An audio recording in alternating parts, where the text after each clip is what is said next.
할렐루야. 지금 그린 신사에 대해서 2부의 말씀으로 들어보자 합니다.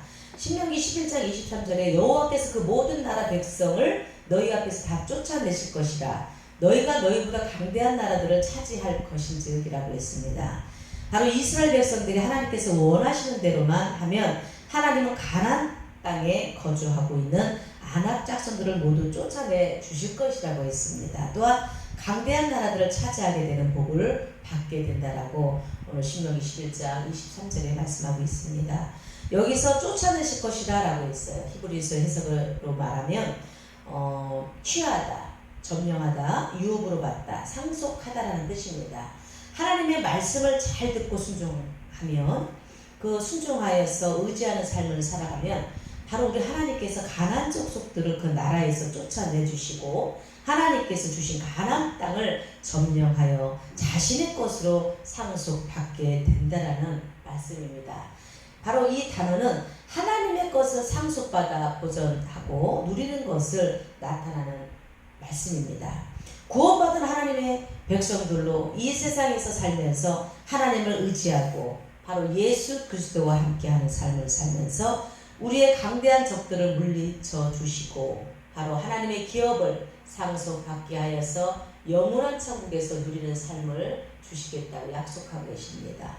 천국의 상속뿐만 아니라 이 세상을 살면서도 하나님의 축복이 오늘 이 그리스도를 통하여서 이러한 축복을 해 주시겠다라고 우리에게 약속하고 있습니다.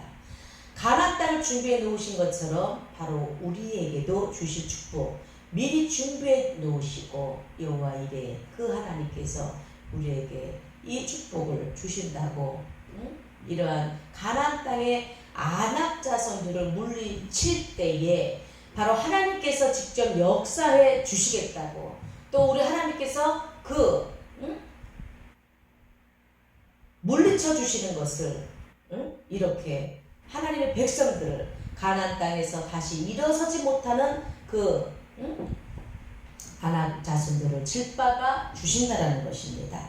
그 이유가 우리들로 하여금 우리 하나님께서 우리의 힘들고 어려운 그런 처지의 환경과 고통을 너무너무 잘 아시고 직접 우리 하나님께서 역사하셔서 물리쳐 주시는 복을 우리에게 허락해 주셨다라는 말씀입니다. 하나님께서 주시는 축복이 과연 무엇이 있습니까? 과연 무엇입니까? 발로 밟는 땅을 허락해 주시는 복이라는 것입니다. 그 복의 말씀은 신명기 11장 24절에 너희의 발바닥으로 밟는 곳은 다 너희의 소유가 되리니 너희의 경계는 곧 광야에서부터 레바논까지와 유브라데 강에서부터 서해까지라. 너희의 하나님 여호와께서 너희에게 말씀하신 대로 너희가 밟는 모든 땅 사람들에게 너희를 두려워하고 무서워하게 하시리니 너희를 능히 당할 사람이 없으리로다. 우리 하나님은 이스라엘 백성들이 가나안 땅에 들어가 발로 밟는 곳은 다 너희의 소유가 되리라라고 말씀하고 있습니다. 광야부터 레바논까지 유브라데 강에서부터 서해까지의 땅을 허락해 주셨습니다. 또한 이스라엘 백성들이 밟는 땅을 사람들에게 두려워하고 무서워하게 하여 이스라엘 백성들을 당할 사람이 없게 하신다라는 말씀입니다. 능히 당할 자라고 했어요. 이 뜻의 해석은 머물다, 대적하다, 서있다라는 뜻입니다. 이스라엘 백성들이 가나안 땅을 점령하러 들어갈 때에 가나안 족속들은 파죽지세로 쫓겨나게 됩니다. 절대 이스라엘 백성들을 상대하지 못하도록 더 이상 가나안 땅에서 머물면서 살지 못하도록 우리 하나님께서 몰아주시겠다라고 약속해 주셨습니다. 하나님의 백성들에게 더 이상 대적하지 못하도록 하실 것이며 함께 같은 땅에서 서 있지 못하도록 하나님께서 복을 주시겠다라고 약속하고 계십니다. 만약 가나안 족속들이 이스라엘 백성들에게 공격하여 싸워도 자신들에게 돌아가는 것은 패배이며 멸망뿐이라는 것을 말씀하고 있습니다. 이들은 계속해서 이스라엘 백성들을 공격하지만 마지막은 실패뿐이라는 것을 말씀으로 보여주고 있습니다. 그 이유가 무엇입니까? 우리도 마찬가지입니다. 예수 그리스도와 함께 있으면 우리가 세상에서 승리하는 삶을 하나님께서 허락해 주신다는 것입니다. 회사에서나 사업장에서나 직장에서나 가정에서나 교회에서나 내가 하는 일들을 우리 하나님께서 순조롭게 열어주시겠다고 하시는 것입니다. 예수 그리스도 안에서 있으면 세상에 아무리 힘든 안악자손과 같은 사람들이 있어도 하나님께서는 물리쳐 주실 것입니다. 이제 우리는 하나님으로부터 이러한 복을 받았다는 것을 기억해야 합니다. 하나님께서는 우리에게 선택하라고 말씀하고 있습니다. 하나님께서 복과 저주를 우리 앞에 두었으니 바로 선택하라는 것입니다. 결단하라는 것입니다. 만약 축복을 선택하면 복을 받을 것이고 저주를 선택하면 저주를 받게 되는 것입니다.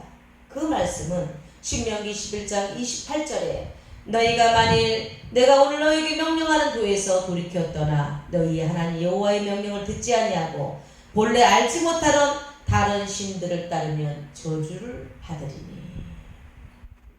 하나님은 다른 신을 따르는 것을 제일 싫어합니다.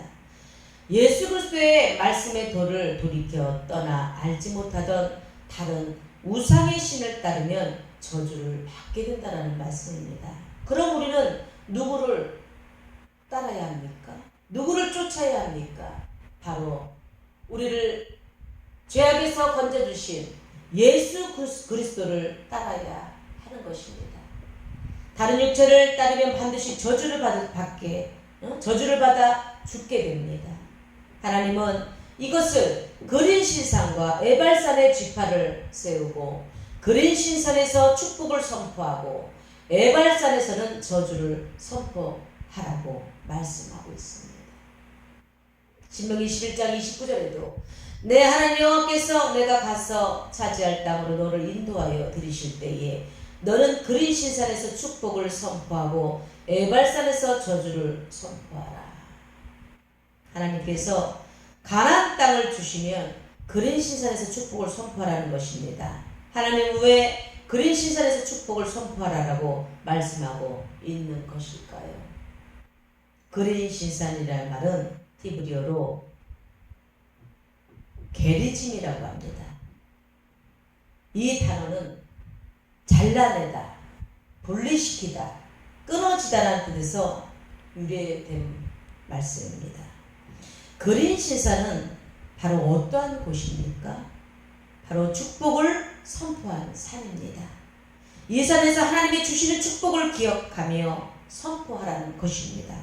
우상을 섬겼던 신앙을 잘라내고 우상과 분리되어 완전하게 죄악을 끊어버리라는 주님의 말씀의 선포입니다. 하나님께서 주시는 이 축복을 선포하여 지금까지 받았던 저주와 고통과 괴로움과 질병 속에서 더 이상 기억나지 않는 곳이 바로 그린 신산입니다. 또한 그린 신산은 어떠한 곳입니까? 사마리아인들이 주전 400년경에 성전을 이 산에 세웠습니다. 유대인들이 주전 128년에 이 성전을 파괴시켜버렸습니다. 그래서 이 사마리아인들과 유대인들 관계가 더욱 악화되었습니다. 이곳에 사마리아 여인을 예수님이 만나러 가시는데 그리신산 산의 근처에 수가라는 마을에 가십니다. 수가라는 이 마을의 말씀은 요한복음 4장 19절에 20절의 말씀입니다. 여자가 이르되 주여 내가 보니 선지자로소이다. 우리 조상들은 이 산에서 예배하였는데 당신들의 말은 예배할 곳이 예루살렘에 있다 하더이다. 아멘. 바로 사마리아 여인이 예수님께 말하는 대목입니다. 주여 당신은 선지자인데 한 가지 묻고 싶은 것이 있습니다. 우리 조상들인 사마리아인들은 그린 신산에서 성전을 짓고 예배를 드렸는데 유대인들은 예루살렘에서 성전을 짓고 예배를 드리고 있습니다. 어느 곳이 맞는 것입니까? 라고 말하고 있습니다. 바로 이 산이 그리신산 산입니다. 하나님은 그리신산에서 축복을 선포하라고 했습니다. 이것이 신약에 오실 예수 그리스도를 통하여서 직접 오시는 축복의 말씀입니다. 바로 축복이라는 것입니다. 예수님께서 부정하다고 생각했던 사마리아의 그린신산에 나타나신 것입니다. 예수님이 모든 죄를 덮어주시고 십자가의 죽으심으로 말미암아 바로 그린신산에서 축복이 선포된 것입니다. 복이 근원이시며 실제이신 예수님이 직접 나타났기 때문에 이러한 축복이 임했다는 것입니다. 우리들도 그린신산에서 하나님의 축복을 선포하여 예수 그리스도를 나타내야 합니다. 그렇습니다. 이제 그린신산에서 축복을 선포하기 위해서 섰던 지파들을 알아보아야 합니다. 이 산에서 섰던 사람들은 축복을 백성들에게 선포해야만 합니다. 또한 자신들도 하나님께 받은 축복을 기억해야 합니다. 축복을 받는 이러한 사람들의 그린신산에서 축복을 선포했던 이 지파들을 알아보기 위해서 3부의 말씀으로 다시 만나보겠습니다.